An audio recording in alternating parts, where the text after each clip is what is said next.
آج ہم گفتگو کریں گے سورہ فرقان کے بارے میں. جی سورہ فرقان یہ 25ویں نمبر کی صورت ہے تدوینی اعتبار سے جی، اور یہ مکی صورت ہے، یعنی ہجرت مدینہ سے پہلے نازل ہوئی ہے جی، کیونکہ جو صورتیں اور آیات ہجرت مدینہ سے پہلے نازل ہوتی ہیں ان کو مکی کہا جاتا ہے، اور جو ہجرت مدینہ کے بعد نازل ہوں ان کو مدنی کہتے ہیں. درست. تو یہ مکی صورت ہے اور اس کی 77 آیتیں ہیں، 77 جی، اور بڑی عجیب و غریب صورت ہے، اور اس کا نام سورہ فرقان رکھا ہے. اس سے پہلے جو ہے سورۃ نور کا ذکر تھا، اور سورۃ نور میں نور اعظم اور عفیف اعظم کا تذکرہ کیا گیا تھا. اور ظاہر ہے کہ جب نور کی روشنی پھیلتی ہے تو انسان کو صحیح ڈائریکشن نظر آتی ہے، حق و باطل نظر آتا ہے، اچھا برا صاف نظر آتا ہے. تو بالکل اسی طریقے سے پہلے نور اعظم چمکا ہے، اس کی روشنی میں فرقان آگے آ گیا، یعنی فرق ظاہر ہو گیا کہ یہ حق ہے اور یہ باطل ہے، یہ سیاہ ہے اور یہ سفید ہے. اس لیے اس کا نام سورہ فرقان ہے. اور فرقان یہ قرآن کریم کا وصف ہے، یعنی فرق کرنے والی کتاب، یعنی ایسی کتاب اللہ نے اتاری، ایسی وحی نازل کی جو حق و باطل میں فرق واضح کر دیتی ہے. اب سوال یہ ہو کہ فرق واضح کرنے کی ضرورت کیوں پیش آئی؟ اس کی وجہ یہ کہ انسان میں اللہ تبارک و تعالی نے 3 قوتیں پیدا کی ہیں. ایک قوت ہوائیہ یعنی سرکشی کی قوت، ایک قوت غضبیہ یعنی غصہ اور جلال کا مادہ، ایک قوت شہویہ یعنی شہوت اور خواہش. پھر شہوت کی 2 قسمیں ہیں، شہوت بطنی ہے، پیٹ کی خواہش ہے، انسان کھاتا پیتا ہے. ایک جو شرمگاہ کی خواہش ہے، جنسی خواہش، تو وہ جو ہے شہوت فرجیہ کہلاتی ہے. تو یہ قوت شہویہ کی 2 قسمیں بن گئی. تو یہ جتنی قوتیں ہیں یہ اندھی اور بہری ہیں، ان میں حق باطل کا فرق کرنے کا کوئی وصف نہیں ہے. درست. یہ ان کو کچھ خبر نہیں، اگر حلال کھا لے گا تو بھی پیٹ بھر جائے گا، حرام کھا لیں گے تو بھی پیٹ بھر جائے گا. درست. حلال راستے سے خواہش پوری کر لے گا تو بھی اس کی تسکین ہو جائے گی، حرام سے پوری کرے تو بھی ہو جائے گی. سرکشی جو ہے وہ خدا رحمان کی کرے تو بھی سرکشی کا اس میں تسکین آ جائے گی، اور شیطان کی سرکشی کرے تو بھی تسکین آئے گی. تو یہ چونکہ اندھی بہری قوتیں ہیں، تو ان اندھی بہری قوتوں کے لیے ایک خارجی ہدایت ضروری تھی. اور یہی قوتیں نبیوں میں بھی ہیں، کیونکہ نبی بھی انسان ہے، بشر ہیں، تو نبیوں میں بھی یہ ساری قوتیں موجود ہیں. تو ان کو بھی وحی کی روشنی کے ذریعے سے ایک ایسی ڈائریکشن چاہیے تھی کہ تاکہ ان قوتوں کے ذریعے سے حق و باطل میں فرق واضح ہو سکے. تو اللہ نے اپنی وحی کے ذریعے سے قرآن کریم کو نازل کیا. جب نازل ہو اس نے بتا دیا کہ یہ حلال ہے اور یہ حرام ہے، یہ جائز ہے یہ ناجائز ہے، یہ حق ہے یہ باطل ہے. تو وحی کی روشنی کے بغیر یہ قوتیں کوئی فرق نہیں کر سکتی تھی. ہاتھ پہ اگر حرام مال رکھ لیں تو یہ ہاتھ قبول کر لے گا، یہ نہیں کہ حرام مال کی وجہ سے اس کے کانٹے چبھنے لگیں. حلال روپیہ رکھے گا تو بھی اس کا ایسا نہیں کہ جناب ٹھنڈک پیدا ہو. تو اس لیے ان میں چونکہ کوئی فرق کی کوئی صلاحیت نہیں تھی، تو اللہ نے یہ بڑا احسان کیا کہ قرآن کریم کی دولت دی. تبھی جو ہے ابتدائی صورت کی تبارک الذی نزل الفرقان علی عبدہ، بابرکت ہے وہ ذات کہ جس نے یہ فرقان، یہ فرق کر دینے والی کتاب اپنے بندے پہ نازل کی. سبحان اللہ. لیکون للعالمین نذیرا، تاکہ سارے جہانوں کے لیے یہ نذیر بن جائے، یہ ڈرائے ان کو کہ دیکھو یہ حق ہے اور یہ باطل ہے، باطل کا راستہ اختیار نہیں کرنا، یہ جو تم کھا رہے ہو یہ حرام کھا رہے ہو، اس سے بچ جاؤ، یہ حلال کھاؤ، اس سے تمہاری نجات ہے. تو یہ جو کتاب بہت بڑی دولت اور نعمت تھی کہ جو انسانوں کو عطا کی گئی. تو یہ مضمون اس کے اندر جو بیان کیا، اس لیے اس کا نام سورہ فرقان ہے، کیونکہ حق و باطل کا فرق جو ہے اس کے ذریعے سے انسانیت کو ملتا ہے. اور ظاہر حق اختیار کرے گا تو منزل مقصود خدا کی رحمت ہے، اور اگر باطل اختیار کرے گا تو منزل مقصود جو ہے خدا کا عذاب اور جہنم ہوگا. تو یہ اس کے مضامین ہیں. اور جہاں تک اس کے فضائل و فوائد کا تعلق ہے، اس کا ایک بڑا زبردست فائدہ ہے کہ اگر ایسا کوئی حکمران ظالم جابر اگر مسلط ہو گیا اور اس کو ہٹا دینے کی کوئی صلاحیت نہیں ہے عوام میں، اور کوئی ایسی صورت نظر نہیں آتی، تو 160 مرتبہ اس صورت کا ختم کیا جائے. 160 مرتبہ اس کا ختم کیا جائے، اجتماعی طور پہ بیٹھ کے پڑھیں اور خدا کے اندر سے دعا کریں. ایک ہی ختم کے بعد اللہ تعالیٰ ایسے حالات پیدا کر دیں گے کہ وہ ظالم جابر حکمران سے چھٹکارا ہو. اور آپ جانتے ہیں آج دنیا کے خطوں میں کیسے کیسے حالات آتے ہیں، ایسا ہی ہے، اور لوگوں کو پتہ ہی نہیں ہوتا. عوام بیچاری پستی رہتی ہے، ایک جابر اور ظالم مسلط ہے، تو راستہ نظر نہیں آتا، نہ آئینی راستے نظر آتے ہیں، نہ قانونی راستے نظر آتے ہیں. تو پھر وہ اللہ کا راستہ ہے، اللہ کی عدالت جو دروازہ کھٹکھٹائیں اور 160 مرتبہ کا اس کا ختم کر لیں، کام ہو جائے گا. عام حالات میں کوئی بھی ظالم ہے، بھلے وہ سربراہ آپ کی کمپنی کا ہے یا آپ کا باس ہے یا کسی بھی، یا محلے کا ایک بدماش دادا، ہر محلے میں ایک دادا ہوتا ہے نا جو محلے کے اوپر جب ٹھوک بجا کے رکھتا ہے اپنا روب، وہ ستاتا ہے، تو وہ کوئی بھی ہو، تو کسی بھی ظالم کے لیے جب اتنے بڑے ظالم کو یہ ہٹا سکتی ہے تو چھوٹوں کی تو حیثیت ہی نہیں. اگر ایسا ظالم شوہر ہے، مظلوم چھٹکارا ہی نہیں ہوتا، نہ طلاق دیتا ہے، نہ حقوق ادا کرتا ہے، اور ظلم اور ایسا خبیث فطرت ہے کہ سسرال پورا پریشان، تو کوئی کچھ کرنے کی ضرورت نہیں.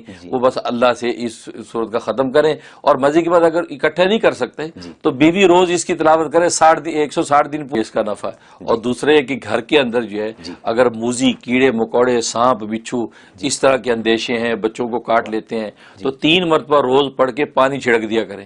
سارے کیڑے مکوڑے کے یہاں بھی ایسی اسٹیٹس ہیں کہ مجھے سننے میں آیا کہ جو وہ مطلب فلوریڈا ہے یا ہیوسٹن ہے، ایسی اسٹیٹس ہے وہاں سانپ نکل آتا ہے، بچھو نکل آتے ہیں، بچوں کو کاٹ لیتے ہیں. بھلے وہ زہریلے کتنے درجے کے ہوتے پتہ نہیں ہے، لیکن نیو یارک وغیرہ تو ان چیزوں سے سیف ہے، ٹھنڈی اسٹیٹس ہیں. لیکن جو گرم اسٹیٹس ہیں وہاں یہ واقعات ہیں. اور دنیا میں کتنے ایسے خطے ہیں جہاں وہ صبح شام یہ واقعات ہیں، سانپ نکل آیا. تو 3 مرتبہ روز اس کی تلاوت کرنی ہے اور پانی چھڑک دیں تو مجال ہے کہ کوئی کیڑا مکوڑا موذی جانور قریب آ جائے. اس کے خواب کی تعبیر کا جہاں سے تعلق ہے تو امام نافع ابن کثیر رحمۃ اللہ علیہ فرماتے ہیں کہ خواب میں اگر کسی نے دیکھا اس کا مطلب یہ حق سے محبت کرنے والا ہوگا اور باطل سے نفرت کرنے والا ہوگا. اللہ یہ اس کو شان اور کیفیت عطا کریں گے. اور دوسرا مطلب یہ ہے کہ جس نے خواب میں پڑھی سنی، اس کا مطلب ہے کہ اللہ اس کو حق کی پیروی عطا کریں گے اور باطل سے اس کو اجتناب اور توبہ کی توفیق ہو جائے گی. اور تیسرا مطلب یہ ہے کہ قرآن کریم کا حقیقی نور اس کو ملے گا. اگر یہ اس کی تلاوت کرتے دیکھا تو اللہ قرآن کا ایسا نور اس کو دیں گے کہ اس کی نور کی روشنی میں حق اور باطل اس پر واضح ہو جائے گا کہ یہ حق ہے یہ باطل ہے. حق کو وہ اختیار کر لے گا، باطل سے بچ جائے گا. کہ عالم ملکوتی کی مسرت اور خوشی کا عالم دیکھو کہ وہ زمین پہ اتر کر وہ اللہ کے نیک بندوں کے مناسب تقسیم کرتے ہیں کہ اے لوگو، تم نے جو محنتیں کی تھیں، جو خدا سے گڑ گڑائے تھے، جو تم نے خدا کو پکارا تھا، جو اپنے گناہوں پر شرمندہ ہوئے تھے، لا الہ الا اللہ کی ضربیں جو لگائی تھی، الا اللہ کی ضربیں لگا کے اپنے قلب کو روشن کیا تھا، تو ملائکہ آ کے مبارک دیتے کہ مبارک ہو، اللہ تبارک و تعالی نے تمہاری اس محنت کا بہترین صلہ جاری کر دیا ہے. اب ظاہر ہے جب قدر و منزلت کے عہدے تقسیم ہو گئے، اب اس عہدے کو قائم رکھنا یہ تو بندے کا کام ہے. اس لیے کہ دنیا کے اندر کسی کو کوئی ایوارڈ مل جائے، کوئی عہدہ مل جائے، کوئی منصب مل جائے تو اس وقت تک قائم رہتا ہے جب تک کہ اس کے تقاضے پورا کرتا رہتا ہے، اس کے آداب ملحوظ رکھتا ہے، اس کے سلیقے کے ساتھ اس منصب کو لے کے چلتا ہے. بالکل جیسے ایک پہلوان نے کوئی ایوارڈ حاصل کر لیا، اب یہ اپنی پہلوانی، اپنی محنت و مجاہدے کے ساتھ اپنی جسمانی قوت اور طاقت اور اپنے ٹرکس کو قائم رکھتا ہے، تو اگلے سالوں میں جب پہلوانوں سے مقابلہ ہوتا ہے تو اپنا ٹائٹل کسی دوسرے کو جیتنے نہیں دیتا، اس لیے کہ اس سے ریکوائرمنٹ پوری کی اور ٹائٹل پھر اپنے نام کر لیا. لیکن اگر اس نے لغزش کی، لیکن اگر اس نے کوتاہی کی، اگر اس کے اندر اس نے اپنے آپ کو ڈھیلا پن دکھایا اور وہ ریلیکس ہو گیا کہ بھئی میں تو یہ اس سال کا پہلوان بن گیا، مجھے تو اس وقت کا ایوارڈ مل گیا، اب اسے محنت اور مجاہدہ روک دیا، نتیجہ کیا ہوگا؟ اگلے سالوں میں آ کر دوسرا پہلوان ٹائٹل اس سے چھین لے گا، اس کے ٹائٹل کو دوام حاصل نہیں ہوگا. بالکل اسی طریقے سے جب روحانیت کے ٹائٹل تقسیم ہوتے ہیں، اللہ صدیقین میں نام لکھتے ہیں، صالحین میں شامل کرتے ہیں، جو اقطاب میں شامل کرتے ہیں، اوتاد میں شامل کرتے ہیں، اخیار میں شامل کرتے ہیں، نجما میں شامل کرتے ہیں، مختوم بنا دیتے ہیں، غوث بنا دیتے ہیں، قطب الاقطاب بنا دیتے ہیں، تو یہ ٹائٹل بھی روحانی اس وقت تک قائم رہتے ہیں جب تک انسان محنت و مجاہدے کو قائم رکھتا ہے. اگر وہ غافل ہو گیا، اس نے لغزش کی اور محنت و مجاہدہ روک دیا اور سوچا بھئی یہ بہت کر لیا، اب اگلے سالوں میں دیکھیں گے، نتیجہ یہ کہ جو لیلۃ القدر میں جو ٹائٹل اس کو تقسیم کیا گئے تھے، جو اس کو عہدے اور منصب اور قرب کی منازل دیے گئے تھے، اللہ تبارک و تعالی اس کو چھین کر کسی دوسرے کو عطا کر دیا. اس لیے اب اس کو قائم رکھنا ہے. جیسے وہاں پہلوان، وہاں وہ ایوارڈ لینے والا کوتاہی کرتا ہے، بالکل اسی طریقے سے اب اہل ایمان سے بھی کوتاہیاں ہوتی ہیں.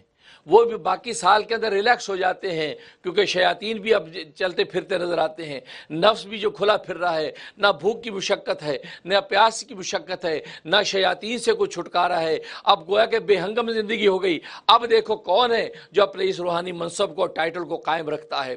اگر لغزش و کوتاہی کی تو نتیجہ کیا ہوگا؟ اللہ تبارک و تعالی نے جو قرب کی منازل تقسیم کیے تھے، وہ قرب کی منازل اللہ تبارک و تعالی واپس لے لیتے ہیں. جس طریقے سے بڑے بڑے ولایت کی معرفت کے ٹائٹل تقسیم ہوئے، ایسے اہل ایمان عام جو مومنین ہیں وہ بھی اپنی بساط کے مطابق عبادتیں کرتے ہیں، اللہ ان کو بھی اپنے قرب کی منزل عطا کرتے ہیں۔ یہ میری قرب کی اس منزل پر فائز ہے، یہ میری قرب کی اس منزل پر فائز ہے، یہ میرے قرب کی اس منزل پر فائز ہے۔ گویا کہ اللہ تبارک و تعالیٰ اپنی قربت کی منزل ان میں بھی تقسیم کر دیتے ہیں، لیکن شرط یہ ہے اب یہ اس کے تقاضے پورے کریں، اس کے ریکوائرمنٹس جو ہیں اس کے اوپر قائم رہیں گے تو اب یہ روحانی ٹائٹلز کے باقی رہیں گے، لیکن اگر لغزش و کوتاہی کی تو اللہ تبارک و تعالیٰ ان ٹائٹلز کو واپس لے لیتے ہیں۔ اب سوال یہ پیدا ہوا کہ لغزش و کوتاہی کیسی، یہ اہل ایمان کیسی لغزش و کوتاہی کریں گے؟ کون سی ایسی تکاسل ہو جائے گی جس کی وجہ سے یہ ٹائٹل چھن جاتے ہیں؟ تو یہ لغزش و کوتاہیاں 7 طرح کی ہیں، 7 ٹائپ کی یہ لغزش و کوتاہیاں ہیں کہ جو اہل ایمان سے سرزد ہوتی ہیں۔ نتیجہ ہے کہ وہ محبوب حقیقی، وہ رب کائنات آپ سے دوری اختیار کر لیتا ہے اور آپ کی قرب کی منزل گویا کہ بعد کے اندر بدل جاتی ہے۔ لکھا ہے کہ پہلی جو لغزش و کوتاہی اس کو اعراض کہتے ہیں، دوسری لغزش و کوتاہی کو حجاب کہتے ہیں، تیسری لغزش و کوتاہی کو تفاصل کہتے ہیں، چوتھی لغزش و کوتاہی کو سلب مزید کہتے ہیں، اور پانچویں لغزش و کوتاہی کو سلب قدیم کہتے ہیں، چھٹی لغزش و کوتاہی کو تسلی کہتے ہیں، اور ساتویں لغزش و کوتاہی کو عداوت کہتے ہیں۔ یہ 7 قسم کی لغزش و کوتاہیاں درپیش آتی ہیں اہل ایمان کو رمضان کی قربتیں حاصل کرنے کے بعد۔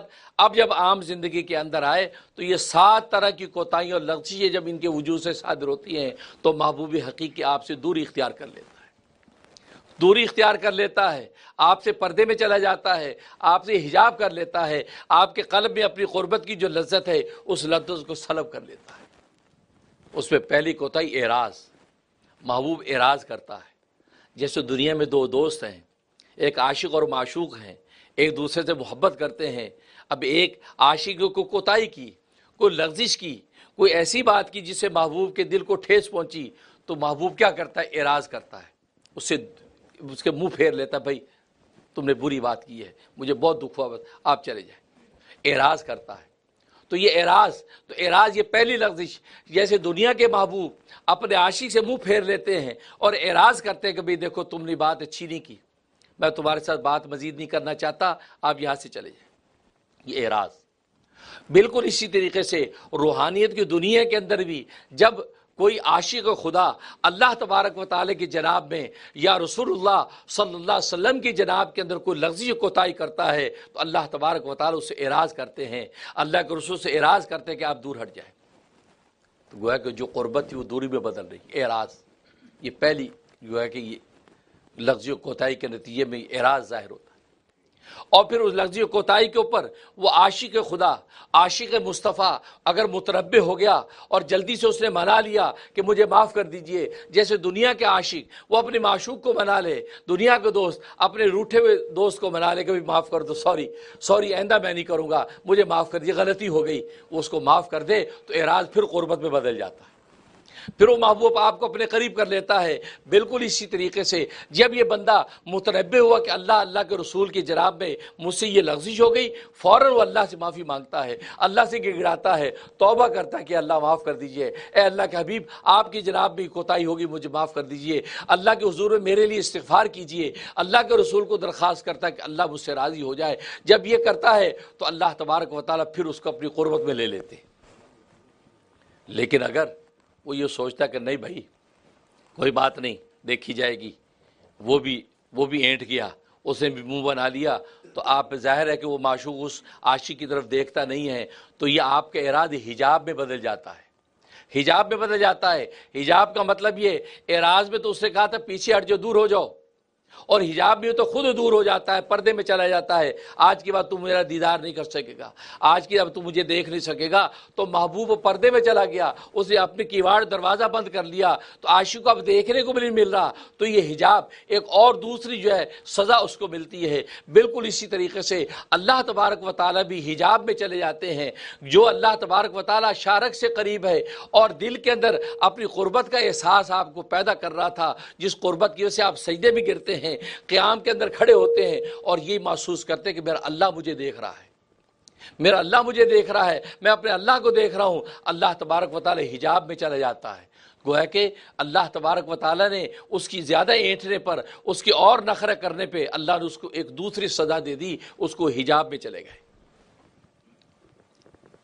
تو گویا کہ اب وہ دیکھنے کو بھی مل نہیں رہا خدا اس کو، دل کی آنکھوں سے بھی، سر کی آنکھوں سے تو خدا کو دیکھ نہیں سکتا، دل کی آنکھوں سے جو دیکھنے کا ایک تھوڑا بہت اس کو لطف حاصل تھا وہ بھی ختم ہو جاتا ہے، حجاب میں چلا جاتا۔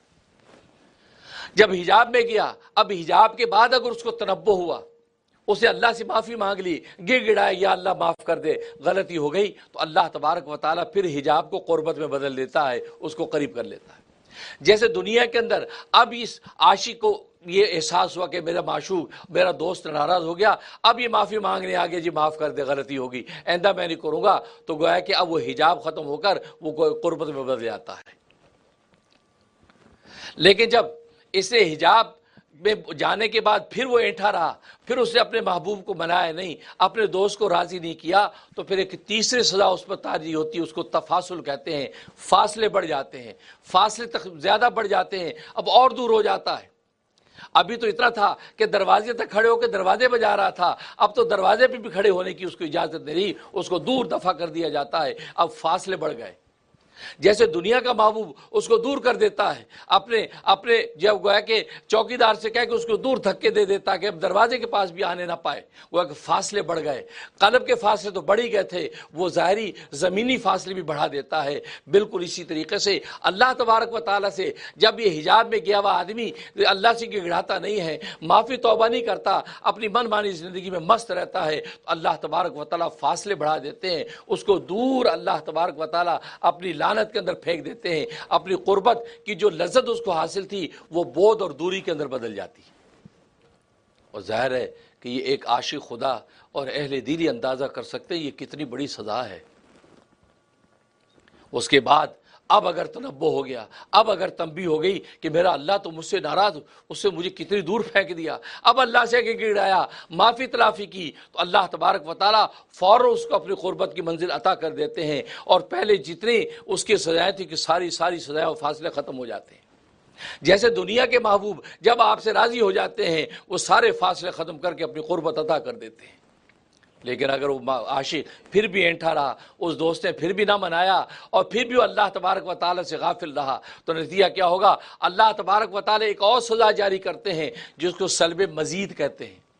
سلب مزید کا مطلب یہ ہے کہ فرائض و واجبات جو یہ ادا کرتا تھا، فرائض و واجبات کے بعد مزید جو اس کو توفیق الہی ہوئی، یہ اشراق کی نماز بھی پڑھ رہا تھا، یہ تہجد بھی پڑھ رہا تھا، یہ قرآن کی تلاوت بھی کر رہا تھا، یہ ذکر و اذکار بھی کر رہا تھا، اور تنہائیوں میں اپنے خدا کو یاد بھی کر رہا تھا، یہ مزید اس کو فرائض و واجبات کے بعد مزید جو اس کو اللہ کی قربتیں اور خدا کی یاد کا یہ مزہ حاصل تھا، اللہ تبارک و تعالیٰ اس کو سلب کر لیتے ہیں۔ اب یہ 5 وقتہ نماز تو پڑھتا نظر آتا ہے، لیکن نتیجہ یہ کہ وہ مزید جو اشراق تھی اس کی چھوٹ گئی، اب اوابین کی توفیق نہیں، اب تہجد کے اندر کھڑے ہونے کی توفیق نہیں، قرآن کھولنے کی اس کو توفیق نہیں۔ اللہ یہ سلب مزید جو اللہ نے ان کو دے رکھے تھی توفیقیں، وہ ساری کی ساری چھین لیتا ہے۔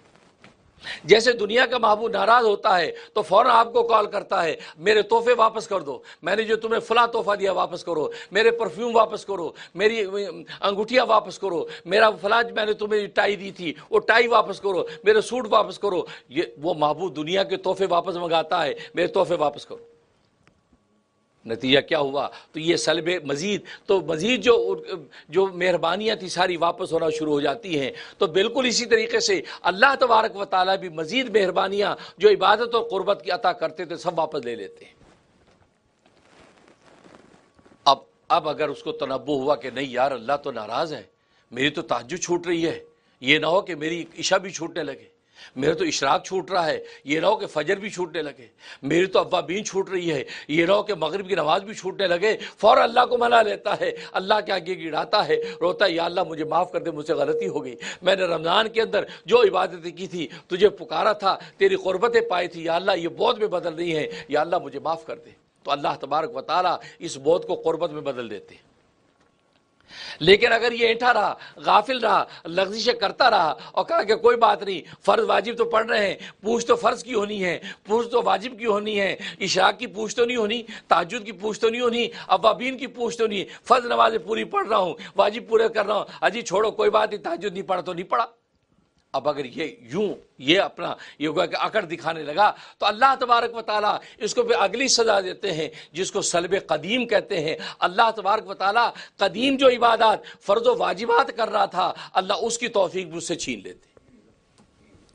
اس کو خبر ہی نہیں کہ میں تو تہجد سے دور ہوا تھا، یہاں تو میری عشاء بھی اب جانے لگی، میں تو اشراق سے دور ہوا تھا، یہاں تو میری فجر بھی جانے لگی، میں تو اوابین چھوڑی تھی، میں تو مغرب بھی جانے لگی۔ اللہ سلب قدیم یعنی قدیم جو عبادات فرائض و واجبات کی شکل میں کر رہا تھا، اللہ تبارک و تعالیٰ وہ فرائض و واجبات کی عبادات بھی چھین لیتے ہیں۔ پھر اس کو نماز کی توفیق نہیں ہوتی، چاہت کے باوجود نماز کے وقت کے اندر ایسے تقاضے الجھنوں کے اندر پڑ جاتا ہے، اب اس کو نماز کی توفیق ختم، اس کو روزے کی توفیق ختم، زکوٰۃ کی توفیق ختم، حج کی توفیق ختم، گویا کہ نفس کے دھوکوں کے اندر آنا شروع ہو جاتا ہے، شیطان کے جالوں میں پھنسنا شروع کر دیتا ہے، یہاں تک اپنے محبوب تک نہیں پہنچ پاتا۔ جیسے کہ محبوب دنیا کا محبوب وہ مزید ناراض تحفے تحائف لینے کے ساتھ ساتھ اب مزید ناراض ہو کے کہتا خبردار، اگر آج کے بعد تم نے مجھے کال بھی کی، آج کے بعد تجھے نظر بھی آیا، آج کے بعد تم میرے سامنے بھی آیا، تو گویا کہ مزید اس پر سختی کر دیتا ہے کہ میں نے جب تحفے لیے اس سے، اس وقت اگر یہ متنبع ہو کر مجھے منا لیتا ہو سکتا قربت پھر مل جاتی، لیکن اتنا نخراٹو ہے یہ، اس کو پرواہ نہیں کہ اس نے میری جناب کے اندر یہ کوتاہی کی اور میری محبت کے جو بھی سلیقے تھے پورے نہیں کیے، لہذا وہ بھی یہ کہتا ہے کہ بس آج کے بعد میرا رابطہ منقطع ہے، تمہارا نمبر بلاک کر رہا ہوں، تو گویا کہ تمہارا ٹیلی فون کا نمبر بلاک، تمہارے دروازے بلاک، تم سے بات کرنا بلاک، تو گویا کہ تحفے تحائف کے بعد مزید وہ بھی سختی کرتا ہے۔ اب بھی اگر یہ متنبع ہو جائے تو وہ منا لیتا ہے کہ بھئی آپ تو بہت ہی ناراض ہو گئے، مجھے معاف کر دیجئے، تو پھر آپ کی یہ سارا بہت قربت میں بدل جاتا ہے۔ بالکل اسی طریقے سے جب یہ بندہ اپنے اللہ کو پکارتا ہے، اللہ کے سامنے گڑ گڑاتا ہے، اے اللہ اب تو میری نماز بھی گئی، اے اللہ میرا تو روزہ بھی گیا، اے اللہ میری تو تہجد تو کیا، میری تو عشاء بھی جانے لگی ہے، یا اللہ تو مجھے معاف کر دے، مجھے عبادت کی توفیق عطا کیے رکھ۔ اب یہ گڑ گڑاتا ہے، روتا ہے، توبہ کرتا ہے، تو اللہ تبارک و تعالیٰ اس کی توبہ کو قبول کر کے پھر سے قربت عطا کر دیتے۔ یہ توبہ ایسی چیز ہے، جتنا فاصلہ تھا وہ سارے فاصلے یکدم سے سمٹ جاتے۔ یہ نہیں کہ اللہ تبارک تعالیٰ سٹیپ بائی سٹیپ پیچھے لے کے جائے، ٹھیک ہے اب ہم جو ہے سلب مزید کو ختم کرتے ہیں، اب ہم جو ہے تفاصل کو ختم کرتے ہیں، اب ہم جو ہے وہ اس کے بعد جو ہے حجاب کو ختم نہیں، اللہ تبارک تعالیٰ یکدم سارے کے سارے فاصلے سمیٹ کر اس بندے کو اپنی آغوش میں لے لیتا ہے۔ وہ راضی ہوتا تو یوں ہوتا ہے، اگر جو دنیا کے محبوب اگر راضی ہوں گے وہ یوں راضی نہیں ہوتے، وہ کہتا ہے ٹھیک ہے چلو ابھی فی الحال فون پہ بات کرنا شروع کرو، آپ کے ٹیکسٹ میسیج کا جواب دے دوں گا، ہاں ٹھیک ہے بھائی ٹھیک ہے، اتنا ابھی زیادہ سامنے نہیں آنا، زیادہ چاپر نہیں ہے، زیادہ آپ جو اگریسو نہیں ہونا، تو گویا کہ وہ دنیا کا محبوب سٹیپ بائی سٹیپ پیچھے آتا ہے قربت، لیکن اللہ تبارک و تعالیٰ ایسا محبوب ہے کہ یہ بندہ، بخاری کی حدیث ہے، بندہ ایک بالش اگر میری طرف آتا ہے، میں ایک بازو اس کی طرف آتا ہوں، بندہ چل کے میری طرف آتا ہے، میں دوڑ کے اس کی طرف آتا ہوں، اس کو اپنی آغوش میں لے لیتا ہوں، اور وہ نوافل کے ذریعے سے میری ایسی قربت حاصل کر لیتا ہے، میں پھر اس کی زبان بن جاتا ہوں جس سے وہ بولتا ہے، میں اس کی آنکھ بن جاتا ہوں جس سے وہ دیکھتا ہے، میں اس کے کان بن جاتا ہوں جس سے وہ سنتا ہے، میں اس کے ہاتھ بن جاتا ہوں جس سے وہ پکڑتا ہے، میں اس کے قدم بن جاتا ہوں جس سے وہ چلتا ہے۔ یہ محبوب ایسا ہے، ایسا محبوب، اس کی محبوبیت کی شان تو ہم نے دیکھی نہیں۔ ہم دنیا کے محبوبوں پہ مر مٹے، مٹی پہ مٹی ہو کے مٹی ہوتے نظر آ رہے ہیں، لیکن وہ جو مٹی کو سونا بنانے والا ہے اس پر مر مٹنے کا کبھی مزہ ہی نہیں لیا، اس پہ مر مٹنے کا مزہ نہیں لیا، اس پہ مر مٹ کے دیکھیں تو پھر کیا کرتا ہے، اس مٹی کو کیسے سونا بناتا ہے، کیسے آسمان کے فرشتوں کے لیے اس مٹی کو رشک ملائکہ بناتا ہے۔ وہ فوراً قربتوں کی آغوش میں تمہیں لے لیتا ہے۔ وہ دنیا کے محبوبوں کی طرح سٹیپ بائی سٹیپ نہیں، بلکہ وہ آپ کی ایسی تائید و نصرت کرتا ہے کہ جیسے کہ میں نے عرض کیا، حدیث میں فرمایا اللہ ہماری آنکھ بن جاتا ہے جسے بندہ دیکھتا ہے، کان بن جاتے ہیں جسے سنتا ہے۔ گویا کہ ایسی تائید غیبی حاصل ہو جاتی ہے کہ زبان تو اس کی ہوتی ہے، کلام اس کا ہوتا ہے، کان تو اس کے ہوتے ہیں، آواز اس کی ہوتی ہے، زبان تو گویا کہ ہاتھ پیر اس کے ہوتے ہیں، لیکن نصرت اس کی ہوتی ہے۔ گویا کہ اللہ تبارک و تعالیٰ کی نصرت اس بندے کو گھیر لیتی ہے۔ اب اس کا کوئی قول، کوئی فعل، کوئی حال، کوئی عمل ایسا نہیں ہے جو اللہ تبارک و تعالیٰ کی مرضی و منشا کے خلاف جاری ہو سکے۔ یہ ابرہہ سلب قدیم جب ہوا، سلب قدیم کے بعد بھی بندے نے پرواہ نہیں کی، اور جی ٹھوک دیکھی جائے گی، جی اگلا رمضان آئے گا پھر عبادتیں کر لیں گے، یار چھوڑو عیاشی کرو عیاشی. نہیں، اب سلب جب قدیم کے بعد اب اللہ تبارک و تعالیٰ نے دیکھا کہ یہ بندہ تو بہت غافل ہے، تو اب ایک اور سزا جاری ہوتی ہے جس کو تسلی کہتے ہیں. تسلی کہتے ہیں، تسلی کرنے کا مطلب یہ، اب محبوب آپ کی دوری پر تسلی پکڑ لیتا ہے، وہ مطمئن ہو جاتا ہے، اس کو آپ کی دوری کی کوئی پرواہ نہیں ہے. جیسے معشوق کو اب دنیا کی عاشق کی کوئی پرواہ نہیں ہے، وہ یہ کہتا ہے یہ سدھرنے والا نہیں ہے، لا علاج ہے، لہذا اس کو اپنی زندگی سے نکال دو، اپنے جسم و جان سے نکال دو، اپنی سوچ و فکر سے نکال دو، آپ کو بھول گیا اور اپنی من مانی کی زندگی گزار رہا ہے. اس کو کہتے ہیں تسلی. وہ جو یہ سچویشن پیدا ہوئی اس پر اس کو تسلی و اطمینان ہو جاتا ہے. وہ اب آپ کی دوری اور آپ کی جو ہے اس جدائی کی تکلیف محسوس نہیں کرتا. اب تک محسوس کر رہا تھا، وہ مختلف سزائیں دے دے کے آپ کو متنبع کر رہا تھا کہ یہ بندہ ہو سکتا ہے میری طرف آ جائے، ہو سکتا ہے میری طرف آ جائے. جیسے ماں کی ممتا معصوم بچوں کو پیار سے سکھاتی ہے، پیار سے سمجھاتی ہے، نہیں تو اس کے کان میں روڑتی ہے، نہیں تو جوتا اٹھاتی ہے، نہیں تو اس کی پٹائی کرتی ہے، ابا کو شکایت کر کے اور پٹائی کر کے اس کو کھلانا چاہتی ہے، اس کو پلانا چاہتی ہے. تو جیسے وہ سزائیں بڑھاتی ہے یہاں تک کہ بچہ کسی حال میں سدھرتا نہیں، تو ماں کیا کہتی ہے، چھوڑ دو اس کو، حال دفع کرو. مطمئن ہو جاتی ہے، جا کے سو گئی، بھوکا مرے، کھا کے مرے، دفع کرو. تسلی، اطمینان. تو گویا کہ تسلی کا مقام آتا ہے. اللہ تبارک و تعالیٰ اس بندے کی دوری پر تسلی پکڑ لیتے ہیں، مطمئن ہو جاتے ہیں مجھے اس بندے سے اب کوئی مطلب نہیں، مجھے اس کی کوئی پرواہ نہیں. جیسے خود بھی اللہ تبارک و تعالیٰ جگہ جگہ فرماتے ہیں مجھے پھر ایسے بندوں کی کوئی پرواہ نہیں ہے، جنت میں جاتے ہیں کہ جہنم میں جاتے ہیں، تباہ ہوتے ہیں یا پنپتے ہیں، مجھے اس کی کوئی پرواہ نہیں. جب اللہ تبارک و تعالیٰ اس بندے سے اس طرح بے پرواہ ہو جاتا ہے، اس غصے اور غضب کی حالت میں آ جاتا ہے، تو پھر اس بندے کے کامیابی کا کوئی راستہ نہیں. تو بندے کو ڈرنا چاہیے کہ یار تسلی کا مقام کہیں نہ آ جائے کہ وہ محبوب تسلی پکڑ اس سچویشن پر، اس کو میرے لیے تھوڑی سی کسک بھی نہ ہو، میرے لیے تھوڑی سی تکلیف بھی نہ ہو. یہ خطرناک مقام. تو اللہ تبارک و تعالیٰ یہ بندہ جس نے اب تک توبہ نہیں کی، اللہ تبارک و تعالیٰ تسلی پکڑ لیتے ہیں کہ اس کی دوری مجھے کوئی پرواہ نہیں ہے، مجھے ایسے بندوں کی کوئی پرواہ نہیں. یہ خطرناک. اب یہ بندہ ابھی بھی اس کے لیے موقع تھا کہ یار وہ محبوب مجھ سے کتنا بے پرواہ ہو گیا، میری طرف نگاہ بھی اٹھا کے دیکھتا نہیں، میرے لیے معمولی سی بھی میری شفقت اور رحمت اس کے پاس نہیں ہے. اب اس کے اندر ایک تنبؤ، آخری موقع تھا کہ یہ راضی ہو جائے، یہ گر گڑائے اللہ مجھے معاف کر دے، آپ تو میری دوری پر بھی مطمئن ہو گئے ہیں، میری دوری سے آپ کو بھی کوئی دکھ نہیں ہے، یا اللہ مجھے معاف کر دے.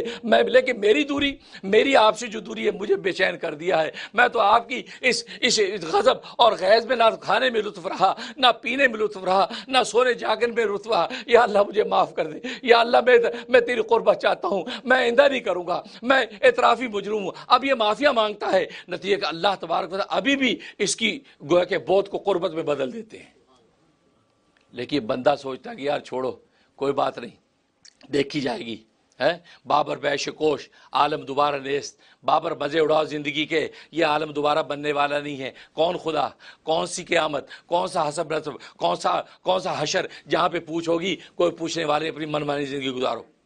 اب وہ بھی تسلی پکڑ کے آرام سے دوری پہ پھر رہا ہے. تو ایک ساتویں آخری جو سزا اللہ کی طرف سے جاری ہوتی ہے جس کو عداوت کہتے ہیں. اللہ تبارک و تعالیٰ کو اس بندے کے ساتھ عداوت پیدا ہو جاتی ہے، اللہ اس کا دشمن بن جاتا ہے. جب اللہ دشمن بن گیا تو بتاؤ پھر دوست کون ہوگا؟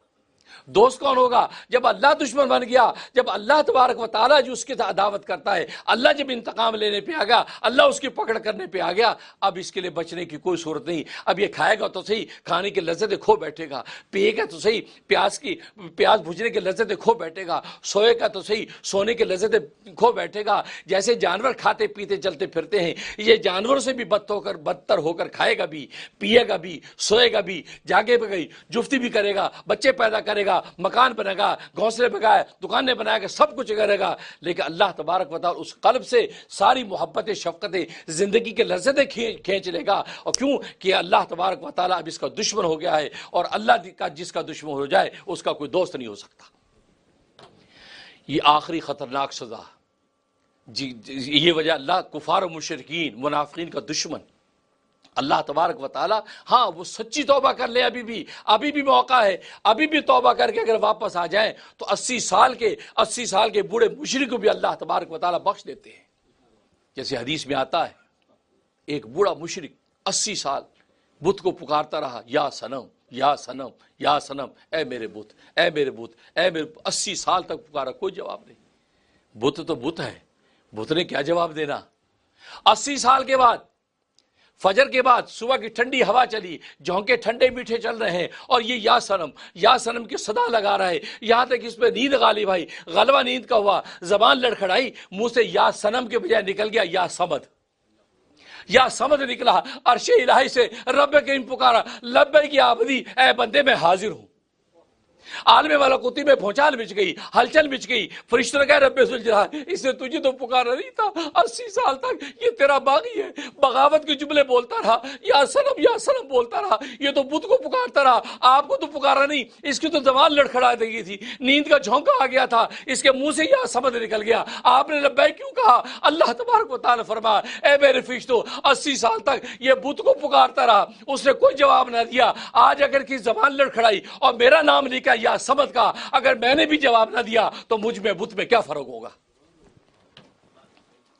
تکبیر، تکبیر، سبحان اللہ، کیا بات۔ رب کو ہم نے پہچانا کب ہے؟ ہم رب کو اگر پہچان لیں تو رب کا بھی دامن چھوڑے نا۔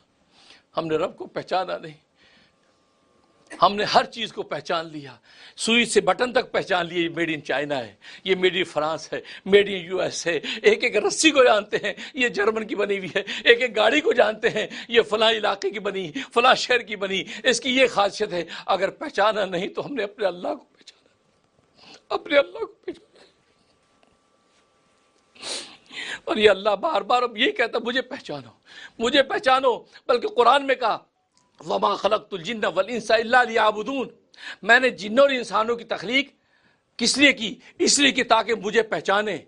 عبداللہ ابن عباس رضی اللہ تعالیٰ فرماتے ہیں، لیعبدون سے مراد عبادت نہیں، بلکہ لیعبدون کا مطلب لیعرفون، کہ تاکہ تم مجھے پہچانو، تم میری معرفت حاصل کرو، میری راضی کی رضاقت کیسی ہوتی ہے، مالک کی مالکیت کیسی ہوتی ہے، اس کی جو روفیت کیسی ہوتی ہے، اس کی جو ہے رحمان کی رحمانیت کیسی ہوتی ہے، رحیم کی رحیمیت کیسی ہوتی ہے، تم مجھے پہچانو۔ جب میری ذات و صفات کو پہچانو گے تو عبادت تم کر کے چھوڑو گے، اسے جب تم مجھے پہچانو گے تو سجدے میں خود ہی گرو گے۔ اس لیے لیعبدون کا لفظ کہا، لیعرفون نہیں کہا، لیعبدون کہا۔ کیوں؟ اس لیے کہ جب مجھے پہچان لیں گے تو عبادت کیے بغیر ان کو لطف نہیں آئے گا، سجدے میں گرے بغیر، یہ مجھے پکارے بغیر ان کو مزہ ہی نہیں آئے گا، یہ زندگی کا مزہ کھو بیٹھیں گے، ساری دنیا سے نگاہ ہٹ جائے گی، لیکن دنیا بنانے والے کے ہو کر رہ جائیں گے۔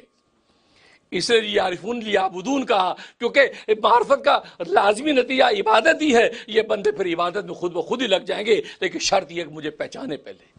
اگر پہچانا نہیں تو عبادتیں کرتے کرتے عبادتیں چھوڑ دیں گے، اگر پہچان لیا تو پھر نہ کرتے کرتے عبادتیں کرنے لگیں گے۔ اگر معرفت مل گئی، رمضان کے اندر عبادتیں کی ہیں، قرآن سنا، سب کچھ کیا ہے، اگر معرفت کا ایک شمع اگر نہیں ملا تو پھر رمضان کے بعد عبادتیں چھوڑ دیں گے، ذکر و اذکار چھوڑ دیں گے، جیسے آج ہم چھوڑ دیتے ہیں۔ نہیں، اس کا مطلب ہے معرفت نہیں ملی تو اللہ کہتا مجھے پہچانو۔ جب پہچان لیا تو پھر ساری کی ساری عبادتیں تمہارے لیے آسان ہو جاتی۔ تو گویا کہ فرمایا کہ یہ یا صنم کہہ رہا ہے، یہ 80 سال تک اسے یا صنم کہا، صنم نے جواب نہ دیا۔ اب اگر سمجھ بھی جواب نہ دے تو صنم و سمجھ میں فرق کیا رہا؟ بھائی اتنا سننا تھا۔ ہاتھ غیبی سے اب یہ آواز سنی تو اس مشرک 80 سال کے بوڑھے مشرک نے بت کو لے کر زمین پر خچے اڑا دیے، کہا کہ تجھے 80 سال پکارتا رہا، تو نے جواب نہیں دیا۔ ایک مرتبہ بغیر ارادے کے سمجھ منہ سے نکل گیا اور شبری سے اسے لبیک کہا ہے، تو میرے لیے تو وہی معبود برحق ہے، یہی توحید کا وہ راستہ جو مجھے حاصل ہو گیا۔ اللہم لک الحمد والشکر، اشہد ان لا الہ الا اللہ، میں گواہی دیتا ہوں کہ اللہ کے سوا کوئی معبود نہیں، واشہد ان محمد رسول اللہ، اور میں گواہی دیتا ہوں کہ محمد صلی اللہ علیہ وسلم اللہ کے رسول ہے۔ ایمان میں داخل ہو گیا، ایک صدا نے ایمان کے اندر، گویا کہ صنم اور سمد بات وہی ہے۔ ہم جو سمد کو پکارتے ہیں اور سمد ہمیں دیکھتا ہے، اور جب سمدیت اس شان کو لے کے آپ چلیں گے تو اللہ تبارک و تعالی دنیا کے اندر جنت کا مزہ عطا فرما دیتے۔ تو بہرحال یہ رمضان کا مہینہ گزرا، اب ہم دیکھیں ہم یہ 7 قسم کی جو سزائیں ہیں ان میں سے کسی سزا میں مبتلا تو نہیں ہو گئے، اعراض کی سزا میں مبتلا تو نہیں ہو گئے، ہم کہیں حجاب کی سزا میں مبتلا تو نہیں ہو گئے، ہم تفاصل کی سزا میں مبتلا تو نہیں ہو گئے، سلب مزید کی سزا میں مبتلا نہیں ہو گئے، سلب قدیم کے اندر مبتلا تو نہیں ہو گئے، تسلی کے سزا میں تو نہیں آ گئے، عداوت کی سزا میں تو مبتلا نہیں ہو گئے۔ اب یہ جائزہ لینا اب ہمارا کام ہے، کیونکہ ہم اللہ کی قربتوں کی منازل سے نکلے ہیں۔ اب یہ نہ ہو کہ ہماری قربتیں بہت بھی بدل جائیں۔ ہاں اگر ایسا کوئی احساس ہو رہا ہے، ارے کام تراویح نہیں چھوڑتے تھے، آج تو ہماری عشاء بھی چھوٹ گئی، اب اگر یہ کیفیت ہے سمجھو کہ سلب قدیم کی سزا تو طاری نہیں ہوگی، جلدی سے خدا کے سامنے گر کے اللہ سے معافی مانگ لے، توبہ کر لے کہ اللہ اپنی قربت کو بہت بنا بدل، ہم کمزور بندے ہیں، ہمیں خوش نصیبوں کے اندر لکھ کے اے اللہ اپنے کل کا روز قیامت میں ہمارے سرخرو فرما دے۔ اللہ سے مانگتے رہو، نتیجہ کیا ہوگا؟ تو پھر آپ نتیجے پہ پہنچیں گے کہ رمضان کی عبادتیں ان کا لطف پورا سال قائم رہے گا، جب اگلا رمضان آئے گا تو اللہ تبارک و تعالیٰ کی مزید قربت نصیب ہو جائے گی۔ اللہ سے دعا ہے کہ اللہ تبارک و تعالیٰ عمل کرنے کی توفیق عطا فرمائے۔ وآخر الدعوانا الحمدللہ رب العالمین۔